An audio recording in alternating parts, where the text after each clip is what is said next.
Let me ask you a little something. What indie game are you disgustingly obsessed with? Because for many of you, it's going to be Ultrakill. But what if instead of bloody sprays of crimson and gore, it was pink sprays of glitter galore? Don't Stop Girly Pop is an FPS that came out relatively recently that has that Ultrakill style gunmanship and play style while giving it a coat of paint that absolutely razzles and dazzles its way into your aching heart by making you wish you were back in the early 2000s again. No doubt about it, the vibes of this game would make even the most grizzled Viking veteran give the thumbs up and say, slay.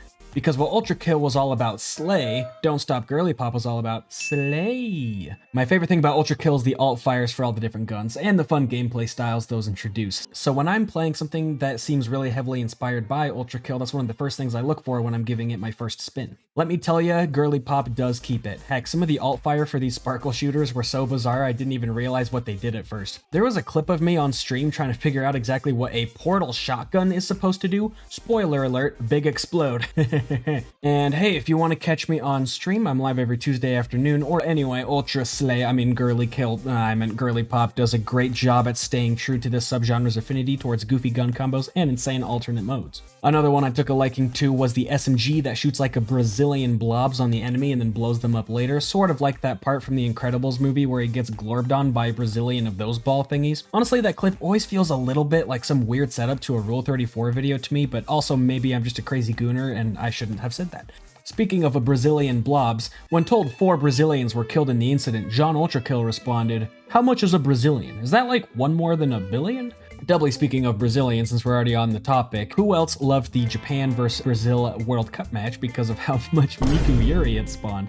Okay, back on track, though honestly Yuri is pretty on brand for this kind of game that we're talking about. At its core, Girly Pop is sort of when you get this song, "My name is Pink and I'm really glad to meet you," and turned it to its natural essence for an entire game. Everything just has that Y2K splash of glitz and glam that I've never really seen in any other game before, especially not to this degree, and it really helps elevate Girly Pop into another level. What might have just been a fun but not especially standout shooter turns into a really memorable experience just due to how unique and visually striking its art direction is.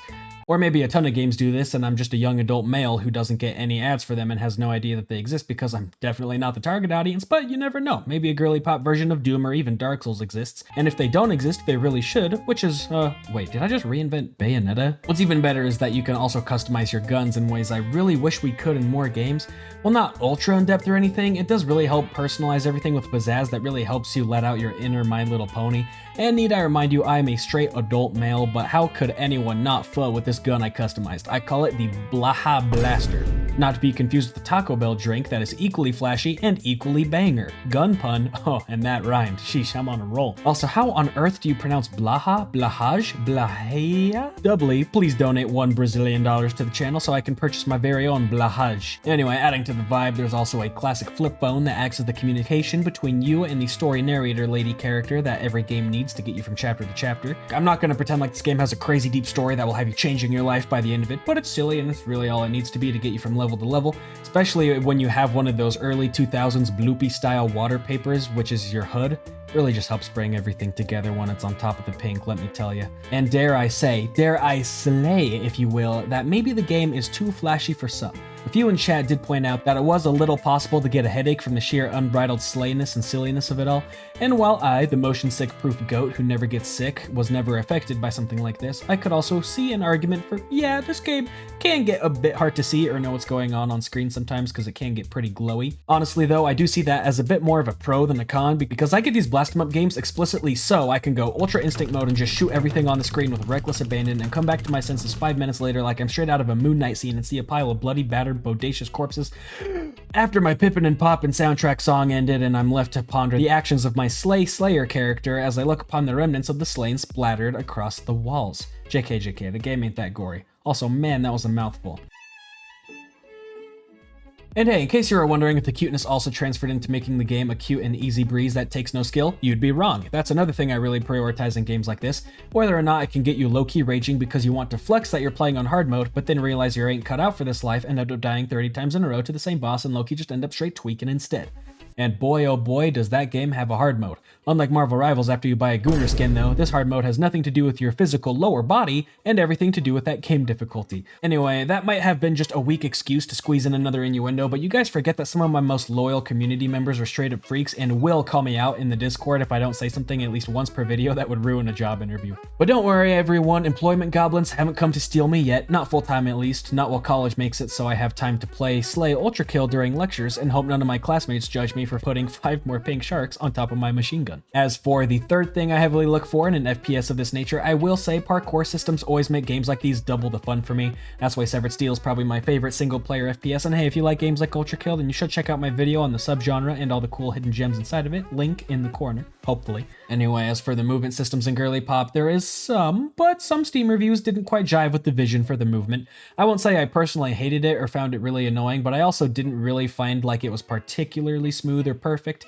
But that's mostly just because I'm a huge sim for wall running and bullet time and all that kind of stuff, so it's a bit unfair to expect every single game to cater systems explicitly to my own enjoyment or preferences. I'm just kidding. From now on, everything that doesn't have wall running or other cool parkour will immediately get a 1 out of 10 for me for the rest of this channel's history. Doesn't matter if you're a visual novel, I want wall running. Yo, literally when I was playing this game, like an hour after I wrote the script, I got to a part of the game that had wall running, so yeah, they have it. My bad. I guess that means this game does get a good rating after all. But the wall running is more limited to parkour levels and not as much just general level interaction, so you're not zipping around the battle map doing all sorts of crazy stuff, that you do move pretty fast, so I will say overall parkour, it's alright. It's better than usual, but not totally perfect.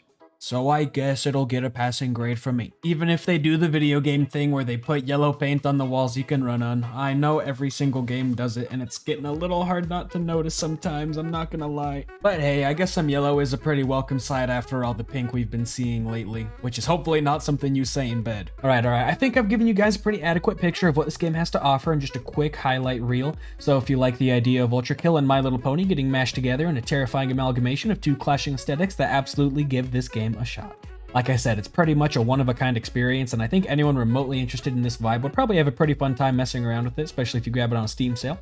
So if we pull out our thick taco treatise for all to see, let's give it a rating out of 10. Let's do maybe a 7 for gameplay and 8 for overall presentation. Overall, a 7.5. But let's be real, these numbers are sort of just like when a cashier asks if you want a receipt. You kind of just make up an answer on the spot and it changes with basically no basis and you just say whatever comes to mind first. So long story short, yeah, the game is pretty good. Try it if it sounds cool. And my numbers don't really matter. I'm not your dad. Speaking of not being your dad, you should subscribe and like because your for realsies dad will be disappointed in you if you do not. And don't worry, I have his phone number so I can put in a good word for you. Thanks channel members and Taco Trooper tier Frog Wizard, become a member if you're Slay. If you want more videos about cool FPS games, let me know because I have a lot more where that came from. And with that, Taco out, talk out.